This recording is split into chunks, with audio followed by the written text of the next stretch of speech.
ኢትዮጵያ የተፈጥሮ ጸጋዎቿን ተጠቅማ የመልማትና የማደግ ጽኑ ፍላጎቷን በፈርጁ እየገለጠች የባከኑ ጊዜያትን የቁጭት ምዕራፍ መዝጊያ ለማድረግ እየጣረች ነው። የህዳሴን የልማት ሞተርነት በብዝሃ ዘርፍ ኢኮኖሚ በማጀብ እምርታዊ ለውጥ ለማስመዝገብ የሚያስችሉ ፕሮጀክቶችና አሰራሮችን ተግባራዊ መደረጋቸው ህልም ከእውነታ ጋር የማገናኛው መስመር ሆኗል።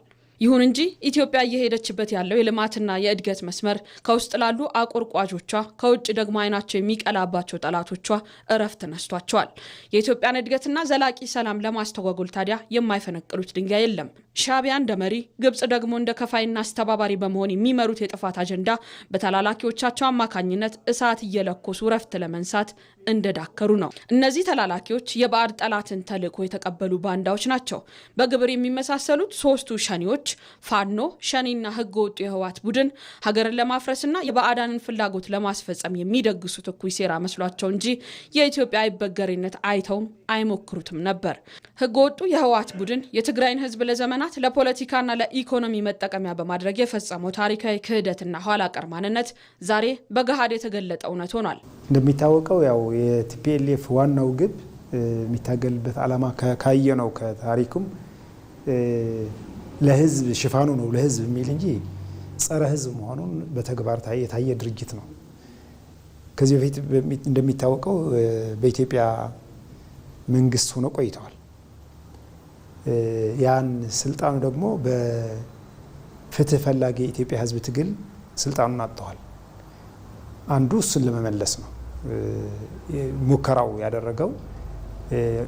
እሱ እንደማይሆን ካወቀ በኋላ ደግሞ አሁን በተለይ ከኢትዮጵያ ታሪካዊ ጠላቶች ጋር በመሆን ኢትዮጵያን ማፍረስ ነው ብዬ ነው የማስበው።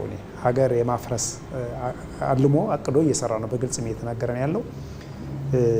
ያን አድርጎ ደግሞ ያው ሀገረ ትግራይ ለመመስረት የሚል ቅዠትም አላቸው። ስለዚህ ይሄ ደግሞ ማይሆን ህልም ነው።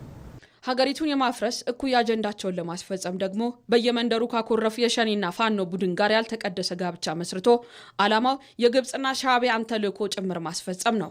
ለመሆኑ ተላላኪነት ለማን በጀ ብለን ብንጠይቅስ መልስ አናገኝለትም። አለፍ ሲልም ይህ ጸረ ህዝብ ስብስብ ከሰላም ይልቅ የጦርነት አውድማሚን የሚመርጠው ለግል ጥበቃው፣ ለስልጣን ጥማቱና ለህገ ወጥ የንግድ ሰንሰለቱ እድሜ ማራዘሚያ ሲል ብቻ ነው።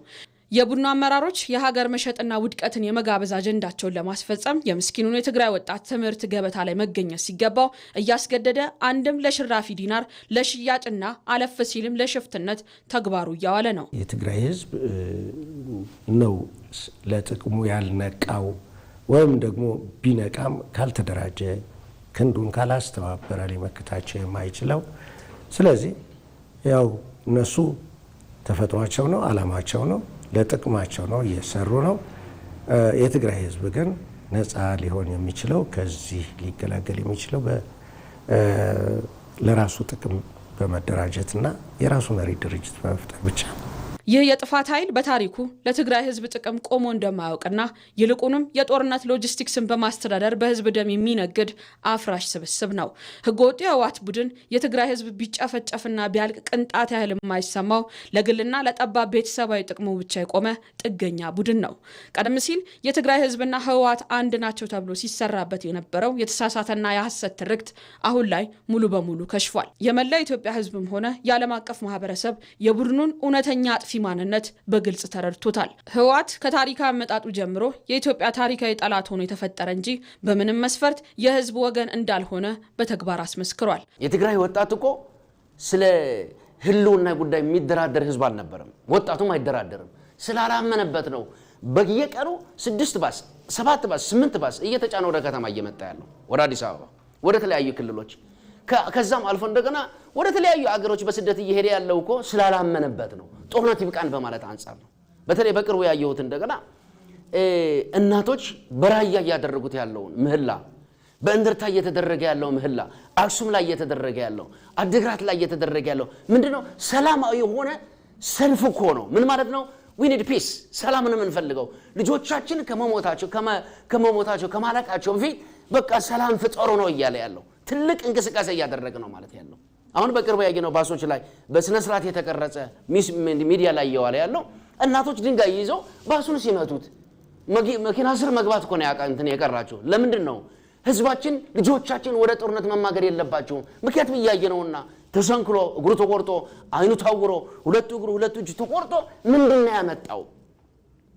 ይሄ ባልተሟላለበት ሁኔታ ለትግራይ ወጣት ይሄ አያስፈልገውም። በዚህ ሰዓት የሚያስፈልገው ጥሩ ጭንቅላት ያላቸው የትግራይ ተወላጆች አሉ፣ አዲስ አበባ የመጡ አሉ፣ እየመከሩ ነው። የትግራይ እድል ፈንታ ከኢትዮጵያ ጋር ምንድነው መሆን ያለበት? አንድና አንድ ነው። በሰላማዊ መንገድ ችግር ካለ በሰላም መፍታት የሚል አቋም ነው ያለው። የትግራይ ተወላጆች ኩሩና ታሪካዊ ኢትዮጵያውያን ናቸው።